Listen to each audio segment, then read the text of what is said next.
Hello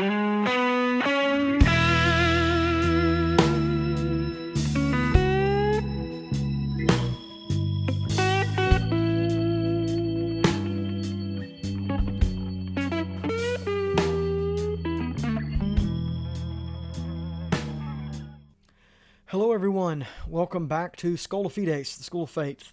I'm Hutch, and I want to invite you to subscribe to the channel if you haven't already done so that you can get updates when new content is uploaded to YouTube.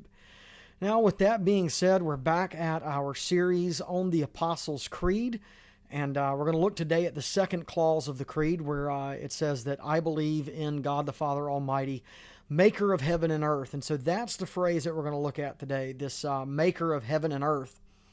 And so last video that we did, we talked about the title of the first person of the Trinity, that he's called Father, and we spoke about his attribute of omnipotence, and that's what we're confessing when we say that he is almighty. And so now the Creed goes on, it tells us more about the Father, specifically that he is the maker of heaven and earth.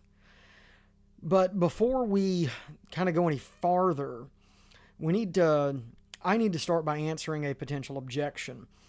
And that's this. So why does the Creed speak of the Father as creator when the Bible speaks of Father, Son, and Spirit as being involved in creation? Well, here's my answer. First, the fact that the Father is creator is unquestioned. That's not one that I've ever heard anyone attack or express any doubts about. Now, the Apostle John says regarding the Word, right, which is the Son, the incarnate Son. The Apostle John says about this Son that, quote, all things were made by him, and apart from him not one thing was created that has been created. That's the Gospel of John chapter 1, verse 3. Where the Spirit is concerned, Genesis says that the Spirit moved upon the waters in Genesis chapter 1, verse 2. And so we have all three of these persons being described as creator. So the Father creates, the Son creates, and the Spirit creates. So what are we to do with that? And how are we to understand that in relation to this particular confession, that the Father is the maker of heaven and earth? So this is one of those places where having some acquaintance with the traditional theological language or the traditional theological categories becomes really very helpful. And so we would...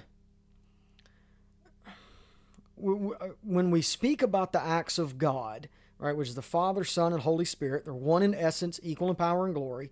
When we speak about these acts of God or of the Godhead, to use the older language, we would divide those acts or those works into intrinsic or inward works and then extrinsic works or outward works.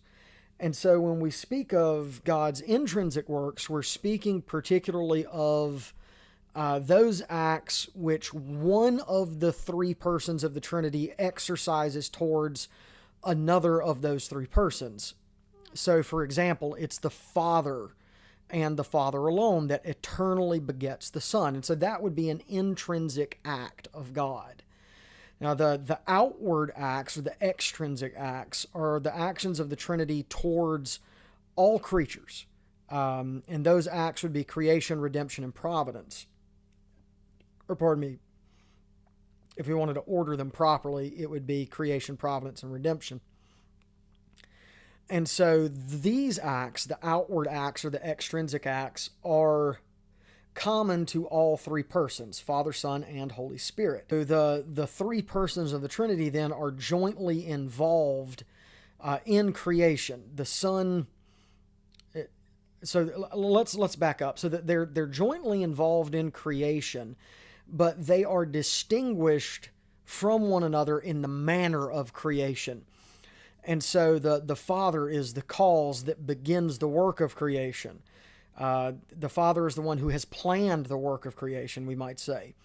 The Son is the one who executes the Father's plan of creation, and the Spirit is the finisher of creation. And you can find those categories used historically in the church. Basil, for example, uses them in his work on the Holy Spirit.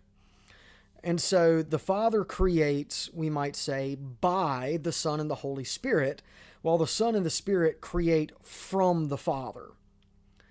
And so, with all of that being said, what do we confess when we say, I believe in God the Father Almighty, maker of heaven and earth? So what are we confessing when we say that we believe that He is the maker of heaven and earth? Well, the first thing that we're saying is that there is a distinction that exists between the Creator and creation, which is commonly called the creator-creature distinction. And so thus nothing that exists in the created realm is to be confused with the Creator. These two things are distinct from one another. They are separated from one another by a infinite chasm. And so this is why idolatry is so blasphemous, because what idolatry does is take the honor and the glory that is due to the Creator, and it gives that honor and that glory to a mere creature that is undeserving of it. And so that's what idolatry is. It elevates creatures to the point that it pushes them to the other side of the creator-creature distinction. And when we confess God to be the maker of heaven and earth, we're confessing that God is the creator of everything that exists. So from the tiniest quark to the Hercules Corona Borealis Great Wall, all of this is the creation of God. And so this is really a very humbling confession for us. It reminds us that while we may be creators, we're really only creators in a derivative sense. Our activity as creators is a dim shadow of the creative work that God does. And it's one of the ways that man expresses the remnant of the image of God that is in him, which was effaced by the fall. And so, we build these extraordinarily large structures, but the Holy Trinity has constructed the universe and everything that's in it. And so the work of God's hands should fill us with awe and wonder and amazement. And it should also force us to ask if we are thankful, truly and honestly thankful for all of God's good creation. Because if God is the maker of all things, then God is also the master of all things that He's made.